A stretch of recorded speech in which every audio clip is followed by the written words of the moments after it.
Baik, Assalamualaikum warahmatullahi wabarakatuh. Perkenalkan, saya Syafiatul Adawiyah dengan NIM S1W1240117 Fakultas Teknik Jurusan Teknik Informatika Universitas Saloleo. Nah, pada video kali ini saya akan membahas hasil penelitian saya yang berjudul Penerapan Metode CRISPDM pada klasifikasi kanker tingkat payudara menggunakan algoritma decision tree.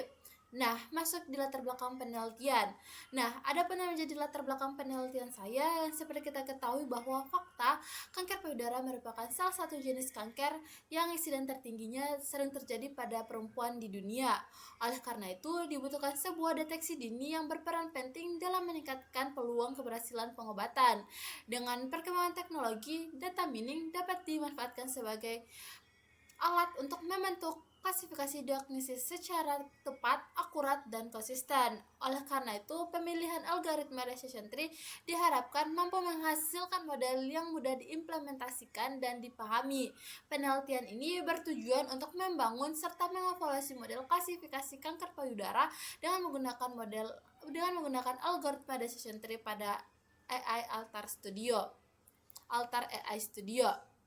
Nah, masuk di dataset penelitian. Dataset penelitian saya itu berjudul Breast Cancer with Noxic Diagnostic yang bersumber dari WSI Machine Learning History. Nah, dataset itu saya berjumlah 569 data dengan 30 atribut numerik. Nah, dataset saya itu terdiri dari dua kelas. Yang pertama itu berlabel malignant atau biasa disingkat M, dan yang kedua itu kita berlabel benign atau yang biasa disingkat dengan B. Nah, di sini masalahnya saya ingin mengklasifikasi kanker payudara apakah ini bersifat malignant atau bersifat benign. Langsung saja masuk di pipeline atau pipeline reprimender saya. Yang pertama itu kita memulai dengan mencari dataset yang berhubungan dengan kanker payudara. Di sini saya sudah menggunakannya seperti saya bilang tadi, judulnya Breast Cancer with Chronic. Selanjutnya di sini ada langsung masuk di reprimender. Di sini yang pertama itu kita menggunakan operator retrieve, yang selanjutnya itu kita menggunakan retroless, selanjutnya itu kita menggunakan normalize, setelah normalize kita gunakan cross validation, selanjutnya kita menggunakan performa untuk melihat model, hasil evaluasi model. Nah, kita masuk di demo Altar AI Studio dengan menggunakan RapidMender. Ini merupakan hasil screenshotan dari implementasi dataset saya. Langsung saja kita masuk pada aplikasi AI Studio-nya untuk melihat lebih jelas.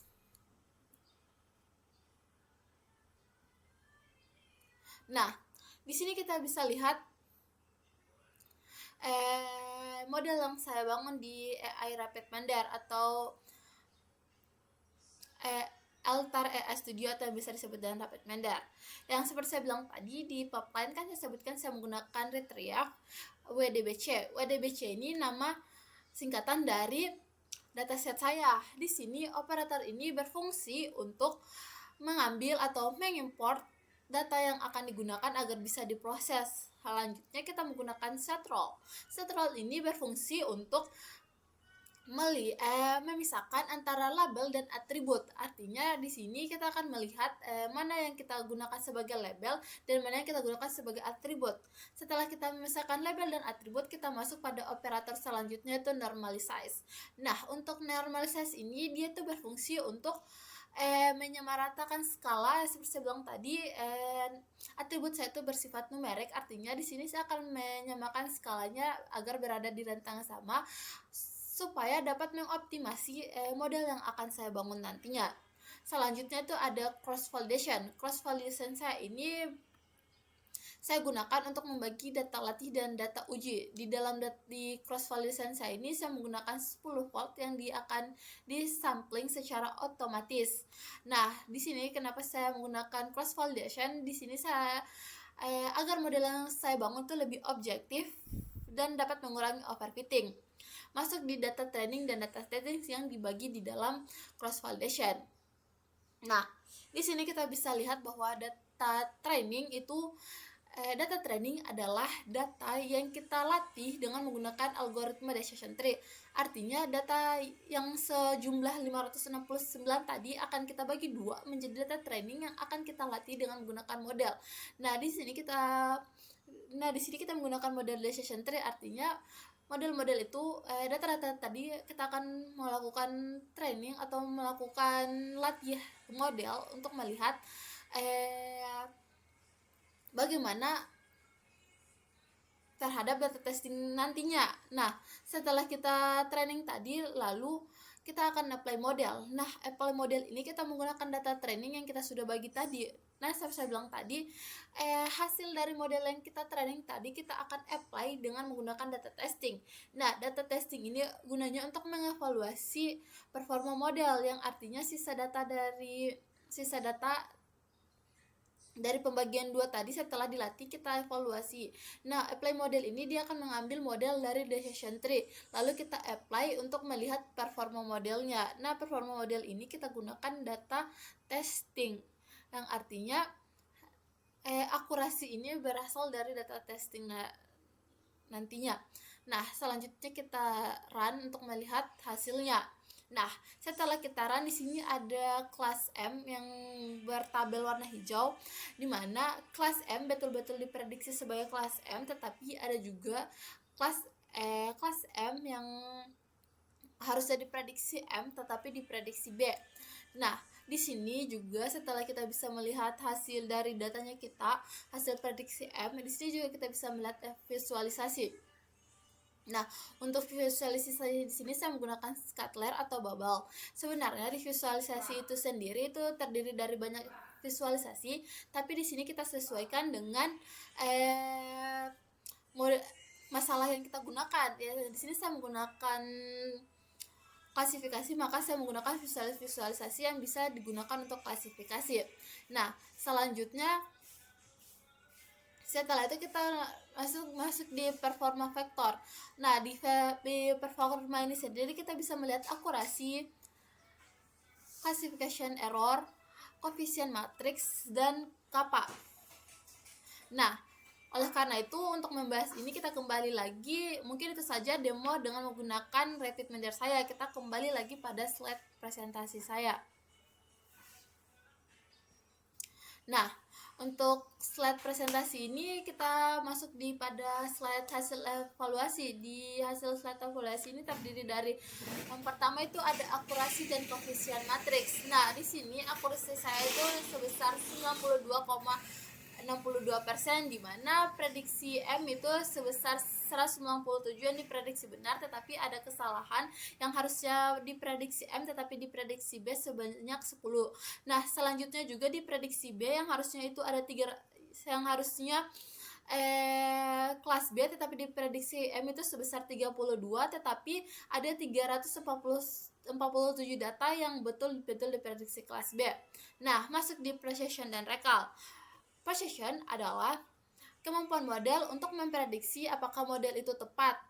Sedangkan recall adalah kemampuan model untuk melihat seluruh data yang betul-betul positif. Nah, di sini kita bisa lihat precision kelas M itu sebesar 94,71%, sedangkan precision kelas M itu sebesar 84,83%. Nah, sedangkan untuk precision kelas B itu dia sebesar 91,56%, sedangkan untuk precision untuk recall di kelas B itu sebesar 97,20%. Adapun classification error itu tingkat kesalahan klasifikasi itu sebesar 7,38%, yang artinya hanya sekitar 7 dari 100 setiap data yang salah diprediksi. Nah, masuk di grafik visualisasi, di sini saya menggunakan Skatler, di mana kita bisa lihat bahwa yang berwarna biru itu melambangkan M atau Malaysian, dan yang B yang warna hijau itu melambangkan B atau Beijing. Nah, di sini kita bisa lihat bahwa data-data itu berhasil bersama teman-temannya atau bersama kelompoknya, tetapi ada data yang tumpang tindih antara kelas ada beberapa titik yang bersifatnya tumpang tindih dengan kelas manajemen dan kelas B itu sendiri, tetapi ada banyak data juga yang berhasil berkelompok dengan baik dengan kelompoknya. Nah, kesimpulan, berdasarkan hasil penelitian yang telah dilakukan, proses klasifikasi berhasil diimplementasikan pada aplikasi Rapid Mender. Nah, tahapan yang digunakan di Rapid Mender itu bermula dari rectify, set roll, normalisasi, dan cross validation. Nah, seperti saya bilang tadi, di cross validation ini saya menggunakan, di dalam cross validation ini ada model yang saya gunakan, ada apply model, serta melihat performa yang saya gunakan. Model memperoleh akurasi sebesar 92,62% dengan classification error sebesar 7,38%. Selain itu, nilai precision dan recall juga cukup tinggi, menunjukkan bahwa model mampu membedakan data Bayesian dan Bayesian secara efektif. Dengan demikian, model yang dibangun dapat digunakan untuk pendekatan dalam membantu proses klasifikasi diagnosis kanker payudara. Adapun saran yang dapat saya berikan pada penelitian ini, yang pertama, karena distribusi data yang saya gunakan pada kelas Malaysian dan Beijing itu tidak merata, di sini saya menyarankan untuk menggunakan smooth, di mana smooth itu berguna untuk menyamaratakan atau membangun data sintetis agar distribusi data itu dapat merata. Kita bisa melakukan oversampling terhadap data yang kurang. Selanjutnya, saya juga menyarankan menggunakan feature selection, di mana feature selection itu berguna untuk memilih fitur-fitur yang paling berpengaruh atau memiliki hubungan yang paling kuat dengan label. Mungkin di slide selanjutnya adalah ucapan terima kasih saya. Mungkin apabila ada salah kata, mohon dimaafkan. Wabillahi wa taufiq wal hidayah. Wassalamualaikum warahmatullahi wabarakatuh.